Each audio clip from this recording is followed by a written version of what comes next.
you like me to say more? So, Julia, you said that when people have difficulties or challenging times, which are very common with most of us, and then you have to have skills to deal with those things. But my question to you is challenging time really a challenging time? Yeah, that's a very interesting, perceptive question. Well, it's through the challenges that we develop. And my father always talked to me about character building. It's character building. And it is character building. And I do believe very much in serendipity, that things are meant to be, and that there are positive things that come from the negative aspects. You've just got to look. And sometimes those aspects aren't apparent at the time. Sometimes it can take weeks, months, or even years before you really see what the true benefit is. With my chapter, I talk about my brain tumor, which was a total surprise. And I felt throughout the whole thing so blessed.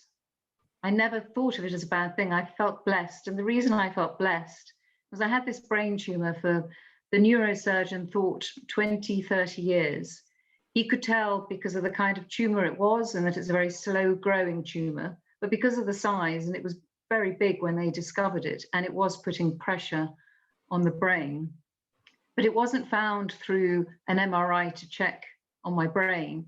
It was found because I had a bad ear infection and I lost a little bit of hearing. And I persisted. I went to see one doctor and he said, oh, you know, it'll be fine, just take some salt water, gargle. And I kept persisting because I didn't think something was right. And then I had this MRI and it was supposed to be 15 minutes. And I was actually there for 2 hours. And the last time I'd had an MRI, I had pressed the panic button. So even just doing that MRI was a huge thing for me. It was like, can I be in this tunnel with my head enclosed, almost like in a coffin, and be there for 15 minutes? I was actually there for 2 hours. And you can imagine what goes through your mind. And of course, they don't really tell you, and the radiologist is not allowed to say why you're there for so long or what they've seen. And it was came out Friday night at 8 o'clock in the evening. So I had the whole weekend before I could speak to the specialist ear, nose and throat surgeon to tell me, actually, don't worry about your hearing. You've got a much bigger issue. You've got a brain tumor.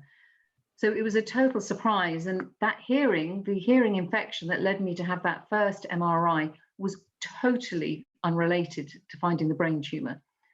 And it was ironic, apart from finding the one they removed, the large one, which was the size of an egg, they also found a brain tumor in my other ear, not the ear that I suffered the hearing issue. So to me, that was serendipity, to have an ear infection in something totally unrelated to the brain tumor, but to have an MRI to discover that. Otherwise, I wouldn't be sitting here now. I would be severely disabled, because they said I was literally weeks before I was about to have serious brain damage, and I would have lost my mobility, my eyesight.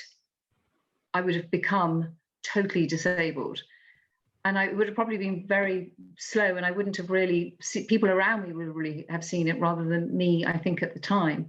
So to have a brain tumor for 30 years or up to 30 years, to have no symptoms, I had no symptoms, to have an MRI about something totally unrelated, and then to find it weeks before I was about to have brain damage, to me is extraordinary. And to me, that is total serendipity.